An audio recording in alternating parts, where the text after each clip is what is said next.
Welcome to खिचड़ी। अरे नमस्ते aunty जी, कैसे हैं आप? बैठिए ना, बैठिए। कैसे आना हुआ? आपका तबीयत ठीक है ना? अरे बहू, खुश रहो खुश रहो। क्या हाल चाल है वो बताओ। तुझे तो कोई काम नहीं है, मुझे तो काम करके फुर्सत ही नहीं मिलते। आपको कैसे फुर्सत मिलेंगे आंटी जी? आप तो इधर के बाद इधर करने में बहुत ही बिजी रहते हैं, बड़ी मजा आते हैं, है ना आंटी जी? घर में बहू के पीछे लगने के बाद जब थक जाते हैं तब निकल पड़ते हैं अड़ोस पड़ोस के लोगों के पीछे लगने के लिए। उसके जीना हराम करना आपका काम है। खुश रहना तो चाहती हूँ आंटी जी, लेकिन क्या करूँ, आप जो आ जाते हैं आपका ये बकचोदी लेके। हमेशा मेरे मुंह पे कांचरा कर देते हैं, लेकिन मैं भी उतना नरम नहीं हूँ। मैं जरूर उसके पेट से बातें लेके ही जाऊंगी। उसके बेटी का तो लड़के का चक्कर है। छोड़ छोड़ो सब बातें छोड़, अभी तेरे बेटी के बारे में बोल। अभी कुछ कर रहा है कि नहीं? ढींगी तो हो गए हैं, और बता आगे क्या प्लान है तेरा? उसके शादी के बारे में कुछ सोचा है कि नहीं? अरे उसके उम्र में तो मेरा 10-15 साल के बच्चे हो गए थे। अभी भी घर में बैठा के रखे, कब बुढ़ी होने पर शादी दोगे? अभी लड़का ढूंढोगे तो मिल जाएगा, हो सके तो। जो चेहरा है कोई लड़का नहीं देने वाला, काली भूतनी है। प्लान कब सक्सेसफुल होते हैं आंटी जी? हम तो कितने कोशिश करते हैं, आपके आने के समय हम दरवाजा पे ताले लगा के कहीं पे छुप जाए, लेकिन क्या करें, आप तो कोई दिन फिक्स टाइम में आते नहीं हैं, इसीलिए हम समझ नहीं पाते दूसरे दिन आप कितने बजे आएंगे। आप ठीक घुस जाते हैं, मुंह पे ही बोल देते हैं, लेकिन हम उतना माइंड नहीं करेंगे, इग्नोर करते हैं। टाइम स्पेंड करना है तो चलो थोड़ा और बोले। आजकल देखती हूँ किसी से ज्यादा बात नहीं करते, चुपचाप रहते हैं।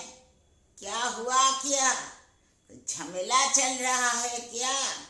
मुझे बता सकते हैं, दिल खोल के बता दे। नहीं नहीं आंटी जी, मैं तो बातें करती हूँ, लेकिन क्या करूँ, आपसे बातें करने का मन ही नहीं करता है। मुंह पे ही बोल रहा है। देखो, हमारे जमाने में ऐसे नहीं थे, कोई किसी को ऐसे नहीं बोलते थे। दूसरों के बातें नहीं सुनने से मुझे चैन नहीं आता। सभी का तो उम्र हो रही है, आपका भी तो उम्र हो रही है। आपकी भी फेस पे कितने रिंकल्स आ गई है। पहले तो आप कितने एंटी एजिंग क्रीम लगाते थे, लेकिन आप तो एंटी एजिंग क्रीम भी आपको सॉरी कह देंगे। So sad. हमेशा मुझे बेइज्जत करने के लिए सोचते हैं, पेट से बातें नहीं निकलना चाहते हैं।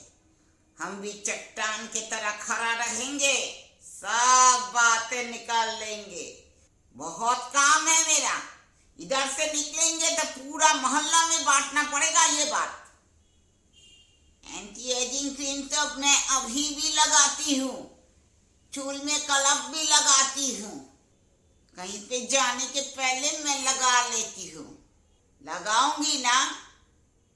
अरे तुझे तो बोलना ही भूल गई, मेरे जो पोता है ना, यूएसए में नौकरी मिल गया उसे। पढ़ाई में कितना अच्छे थे, 99% मार्क्स लाए थे। आईसीएसई में भी, आईएससी में भी, ग्रेजुएशन में भी। तेरा बेटी का ही तो क्लासमेट थे। लेकिन आंटी जी, हमें क्या, आपके पोते यूएसए जाए या लंदन जाए, हमें उससे क्या मतलब। आपके पास पैसा है, टीचर्स रख दिए थे छोटे टाइम से ही।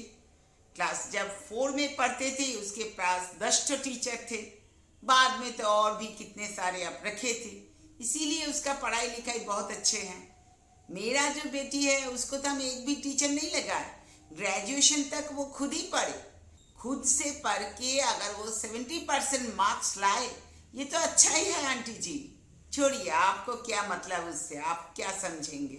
बेटी पे कुछ ध्यान वान रखती है कि नहीं? हम तो देखती रहती हूँ कि हर वक्त फोन में बिजी रहते हैं। उन पे इतना लगवात क्यों है? देखना पड़ेगा, तू माँ है। क्यों जी?